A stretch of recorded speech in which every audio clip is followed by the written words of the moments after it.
Welcome into YouTube's most creative and common social magazine channel. If you are new, please subscribe. Whether you're stressed out, physically exhausted or generally down in the dumps, or all of the above, what you need is the promise of some serious life change. And I don't mean promising to exercise more, lose weight or find happiness. Your brain simply isn't programmed to achieve such lofty, vague goals. Our brain silently drives our behavior as if we are still ancient humans living in prehistoric conditions, and it feeds our addictive behaviors. So when we are stressed, our brain seeks pleasure, which is quite often why New Year's resolutions are so easily broken. That doesn't mean life-changing resolutions are doomed to fail. The most common New Year's resolutions, similar to our desires for positive change throughout the year, are nebulous statements related to weight loss, eating better or exercising more. According to various studies, most New Year's resolutions fade in weeks or months, especially those that aren't specific. Specific, enticing and easily achievable resolutions, just like any goals in life, are more motivating, research shows, and you can build on each success with a fresh goal that's well within your new reach. An achievable goal is not abstract, like improve my health, but concrete, such as increase my daily step count or drink sparkling water rather than sugared soda at lunch. You're more likely to stick to a resolution to do something than one to avoid something. A study last year found that people who frame resolutions in the positive, "I will start to," had a 58.9% success rate after a year, compared to a 47.1% success rate for those with negative goals, "I will quit/avoid." The 1,066 Swedes in the study knew they were being studied, however, so both success rates are probably higher than what the average person might expect, and there was a lot of subjectivity in defining success. Still, the difference was deemed significant by the researchers. If your goal is to stop eating sweets in order to lose weight, you will most likely be more successful if you say "I will eat fruit several times a day" instead. You then replace sweets with something healthier, which probably means you will lose weight and also keep your resolution.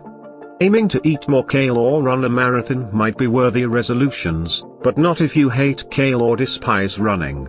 Setting a goal to do something that's not in your nature, that's distasteful to you, is a recipe for failure. Ping pong or pickleball? Dancing or gardening? Yoga, biking or walking? All are great for the body and mind, science says.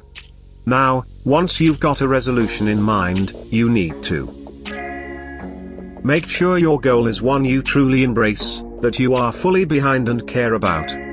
For a new exercise program to succeed, for example, we need to derive an intrinsic reward, such as direct enjoyment from each workout or a reduced level of stress.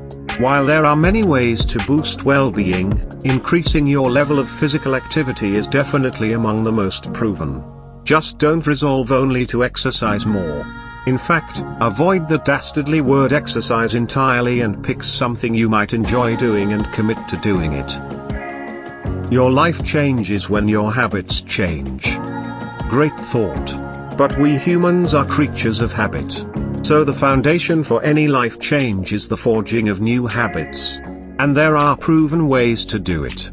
One helpful tactic. Pick something you do routinely, perhaps brushing your teeth, having lunch with colleagues at work, or hanging your keys up when you get home, and add a behavior to that routine. Tying a new behavior to existing cues is a useful life hack for forming a new habit. The new behavior quickly becomes automated. After all, the automaticity is already in place. You just have to add a new step. When trying to create new habits, swapping one behavior for another is more successful than simply trying to add a new behavior. If you want to eat better, you'll need to shop more thoughtfully and perhaps cook more often instead of grabbing fast food. If you hope to get in shape, perhaps you should sign up for a yoga class, find a workout buddy, or set a reminder to take that evening walk, maybe even link the behavior to some other daily routine.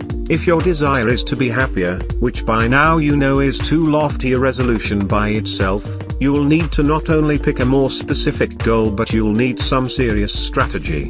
Here's a thought: you could resolve to go to bed each night between 10 and 11 p.m., an hour that research has shown to ideal for promoting good sleep, which in turn is a component of overall well-being. No single tip will do the trick. Instead, a comprehensive strategy is needed. It starts with exploring your mind to actually identify the sources of stress, planning for how you react to stressors, then employing a range of stress management techniques. Tend not to make formal New Year's resolutions.